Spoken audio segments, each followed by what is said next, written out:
Okay, so welcome back to class, everybody. Now, this is going to be information for painting students remote and in class. We are starting our spring 2021 school year. This semester is all about exhibition with your artwork, okay?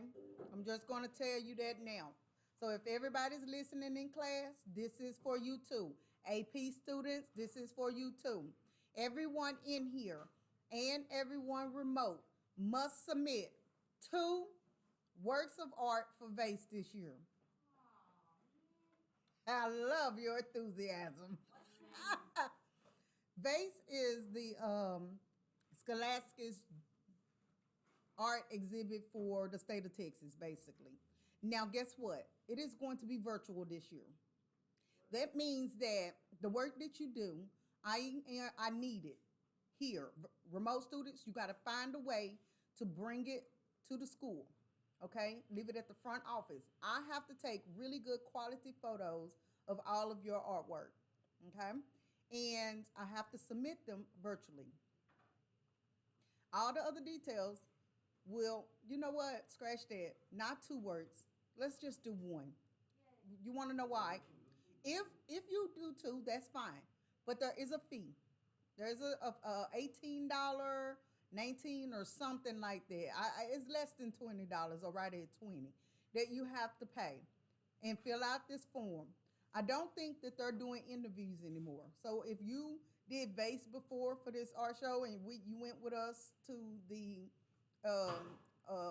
centers to do the VASE, I don't think you have to do an interview, but you do have to fill out this form talking about your art, the elements and principles.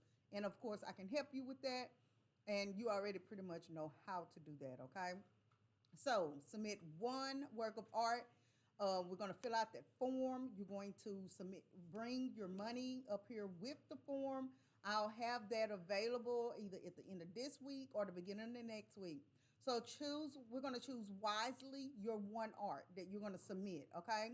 Now, if you're remote, you can email me the picture, a quick snapshot to just make sure that it's a good quality piece to put into the show.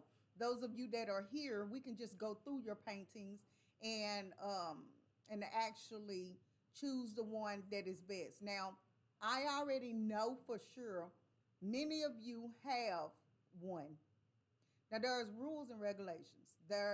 These cannot be paintings that you just took from the internet and painted it. It pretty much needs to be your own work. All right. This first assignment we're going to start is contemporary portraits. I'm going to be teaching you how to paint skin tone and how to add color in a very contemporary way. You're also going to make this painting very symbolic. So you're going to be taking a photo, all right, taking a photo of whomever you like. It could be a selfie, it could be your mom, your dad, grandmother, grandpa, friend, anyone. And this pose can be unique, like this, whatever you like.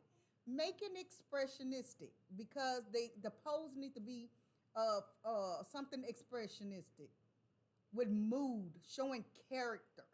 Reason so, traditional photo paintings look like this. Your Mona Lisa, right? And we're not doing a traditional style painting for this assignment. We are doing contemporary, something that is unique, something that is different, something that is of this time, that is the modern contemporary way. Okay? You're going to write down things that you know that person character represent. All right. Then you're going to paint images within the portrait, around the portrait, different symbolic images that represent that person. Right? This is going to be quite unique. You cannot go over the size 20 by 24, okay? So keep it under that size, but try not to go too small because portraits kind of look better when they are at least a 12 by 16 to a 18 by 24. Okay, so I'll put it like that. You can do this in watercolor paint. You can do this in oil paint. You can do this in acrylic, or check this out.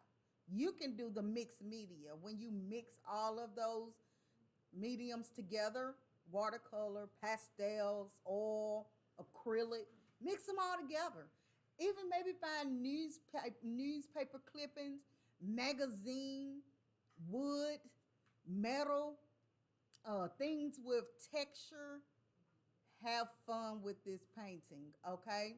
This is you're going to be your first freedom of expression painting for the year, right? And I'm excited because it's not just going to be your typical, again, traditional portrait. You're going to add your pizzazz to it. You're going to add your own style to it. You're going to be free and fun. And I'm going to do one too. Just don't know who I want to paint. I'm thinking my mom, but I'm not sure. It does not have to be a self portrait. If you choose to do a self portrait, you're good. You can. But it could be of anyone. It could even be a friend, okay? You might have to interview that person. You might have to talk to that person to find out even more about it. What are their likes? What are their dislikes? What are their hobbies, their goals, their visions? Everything about them that you can find images to add within the work. I think it froze. Oh, really? It might have froze up there, but I'm still recording here. All right, so think about that, guys, as we are in this class period. So what I would like for you to do before you leave, and even remote students, I want you to write down your first and last name, of course. I want you to think of somebody, and this could be tentative. If you like it to be tentative, that's fine. Think of somebody that you would like to paint. Write their name down. Make a web, maybe putting in circles around their name, like a diagram of their characteristics that you already know. And even using your device to look up images that represent that person, maybe draw little thumbnails, okay? And maybe even a thumbnail of how you want it to look. You can do draw a little fake person if you like, that's no big deal. Now, if you look on Google Classroom, remote students, you will see some examples under contemporary portrait paintings. And in class, I'm going to show you that later. So I want you to look at a couple of examples that I have to show you exactly how we're going to work this. Do we have any questions on our assignment so far? Okay, any remote students that you have questions, please send me your questions. That will be awesome. And you guys have the whole class period to work out the details, written little sketches. You need to begin taking photos. Even if you don't want to look up images on the internet, you can take photos of these random objects. Vase really need those photos, actually, and those sketches. They don't want you to just pull from the internet images. So if a person loves puppies, maybe find a puppy that you can take a photo of. Okay, don't just pull a puppy from the internet. All right. So as least amount of internet images as possible. Take them all yourself. Submit every photo and every sketch that you do for this painting, because it's going to be a vase painting, to me on Google Classroom or email, so that we can have proof that you were interactive with this painting and you did not copyright from anyone else. Okay? Integrated into the person can be things, people, animals, objects, what have you, nature, what other things can be integrated? So many different things, right? So get that done today. Whatever you can come up with, Google Classroom it to me. And then when we come back on Friday, I want this A-Day, you need to have some photos ready. You do. All right? Is that good with y'all? I know we're starting quick and immediately, but guess what happened? We looked on Vase, and we literally have to submit the art by February the 13th. Yes. So it is crunch down, but I know that you can successfully do that because you're awesome. Right? Any questions again? All right. Talk to you later.